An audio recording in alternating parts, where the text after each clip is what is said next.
Hello, my name is Russell Smith, and I'm the Instructional Technology Facilitator for Fuquay-Varina High School, as well as Carpenter Elementary, and I'm here with another Tech Tidbit. Today I wanted to cover 2 or 3 different tools and short little info bursts for you.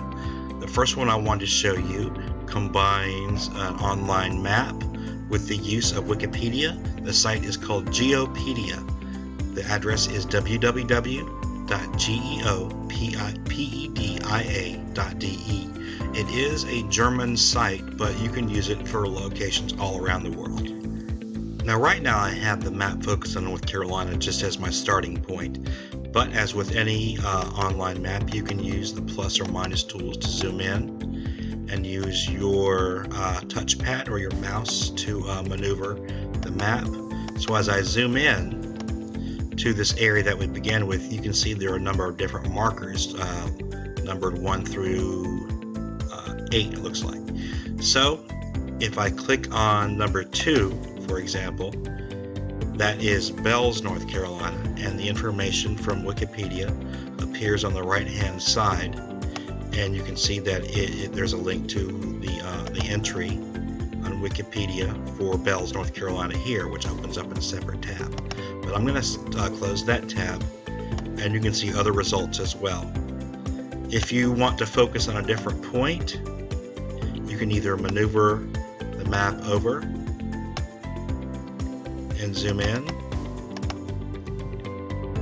You see different details of the map, or you can type it in the location search box right here.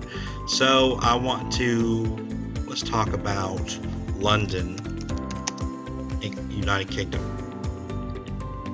So I find the proper search tool, and it finds it fairly quickly.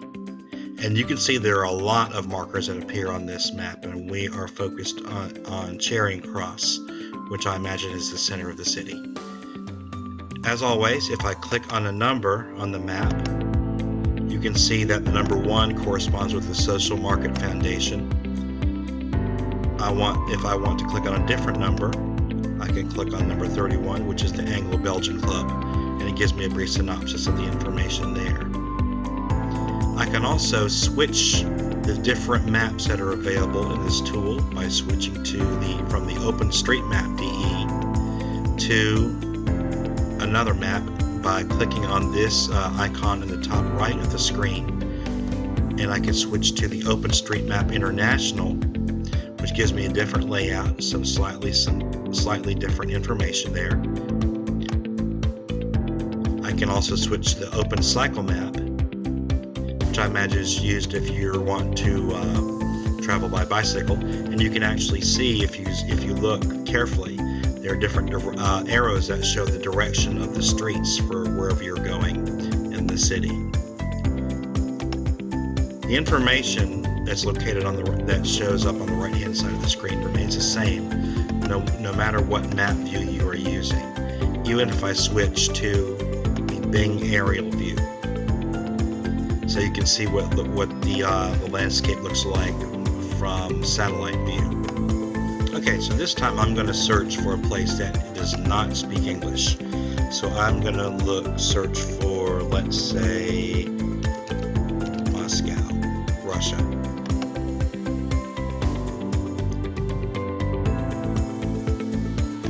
And as I zoom out, you can see that it shows me downtown Moscow. I click on number, let's say 27, you can see the information for the Alexander III Equestrian, whatever that thing is. Or if I want to click on 36, which is the Moscow Cat Museum, which sounds very interesting as well. The Meowseum, if you want to call it that. You can see that not only is the information available in English, you can see an icon that indicates that you can also switch over to Russian language as well, if you want to see the information translated into Russian. But I can switch back over to English. I am able to switch languages as well if I want to read it in a different language. To do that, you can click on the menu, the options menu here, indicated by the 3 horizontal bars. And I see a tab for language. Right now it's on English. If I want to switch it to let's say Chinese, it will add the Chinese option to translate the information into Chinese. I can also either expand or contract the radius of the search that I want to see. Instead of 5K radius, I want to switch it to a 1K radius. I can do that as well in my settings. And I can also choose if I want to have from 50 to 100, 250, or 500 results on one page. It also gives you hints for how to use the Geopedia site in terms of, like I said, the search radius, the number of results, and the language. You can use this button next to the search box to get your geolocation. You can see that I have the coordinates available here for that result as well if you want to type it into a GPS. Instagrok is a site that combines interactive concept maps with search engines where you can research any topic and the results allow you to customize and share them. The site address is www.instagrok.com. Instagrok.com. It's a strange name, but really cool results. So, just like any other search engine, you enter your search term here. In this case, I want to find out more about San Francisco, California. I click Rock to search for my results. And just like a concept map, you can see that the central concept is in the middle and the corresponding concepts branch off from the middle. It is like I said, it's a combination of a concept map and a search engine. So the corresponding topics that branch off from the central topic, you can also view information on. You will see here that there's a tab, that there's like a portable dialog box that has different tabs for key facts, websites, videos, images, concepts, and notes based on the topic that you're searching for. So for example, San Francisco, the key facts include that San Francisco has some of the strictest parking laws and enforcement in the country. It's very much of a scene town with a very range of categorical experiences as well. If I want to view the source for a key fact, you can click on the source link.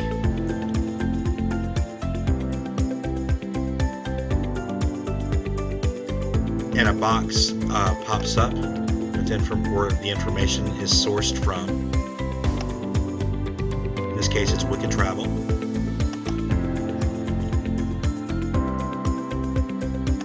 If I click on the websites tab, you can see a number of different sites that are related to San Francisco, such as Jobs in San Francisco, the hourly weather forecast, the passport agency. Clicking on the videos tab, you can see different videos that are available about San Francisco, including a city tour, how expensive is San Francisco,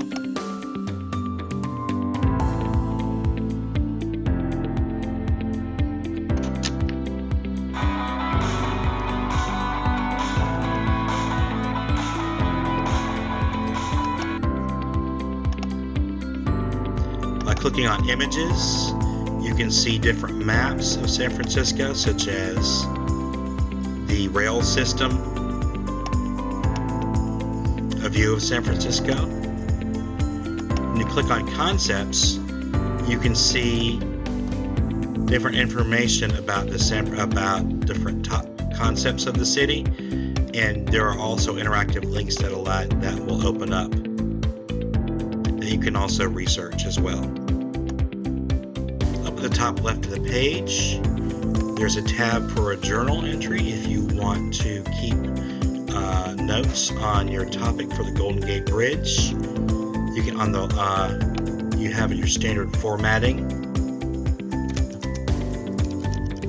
just like you'd have in a word processor at the top, where you can highlight the text, make it bold, italicized. You can change the font size. change the font, so on and so forth. You also have information that's pinned on the side, so if you want to go back to your concepts,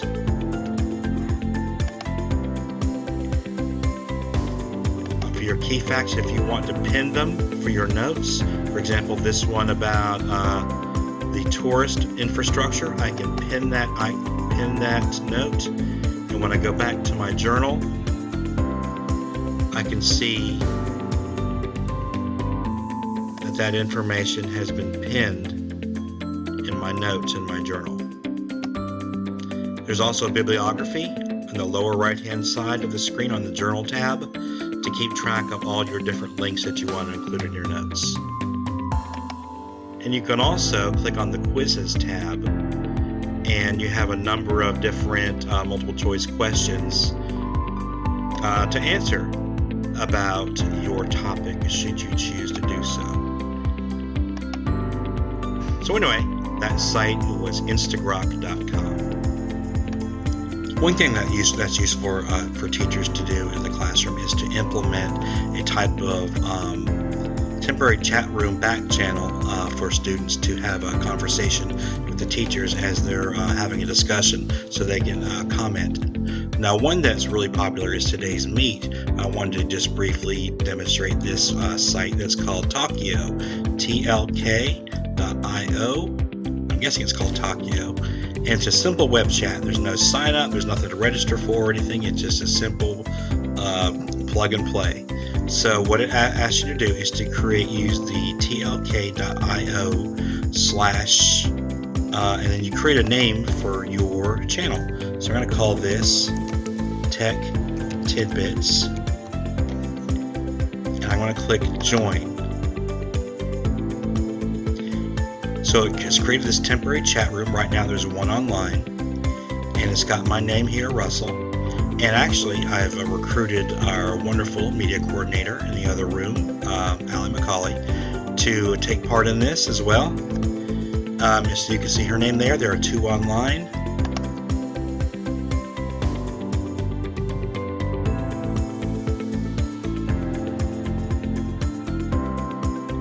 So after I enter my comment, you can see what I've typed, and we're going to wait to see what she types. So she's responded, so she's asked to talk more about the 4th grade Genius Hour resources.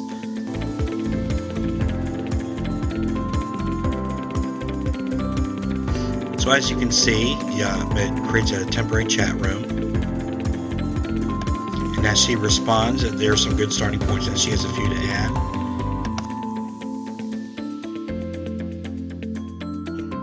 So there's a brief demonstration of how the Talkio temporary chat room site works. So anyway, that's how Talkio works. Thanks for watching. My name is Russell Smith, and I'll be back soon with another tech tidbit. Thanks a lot for watching.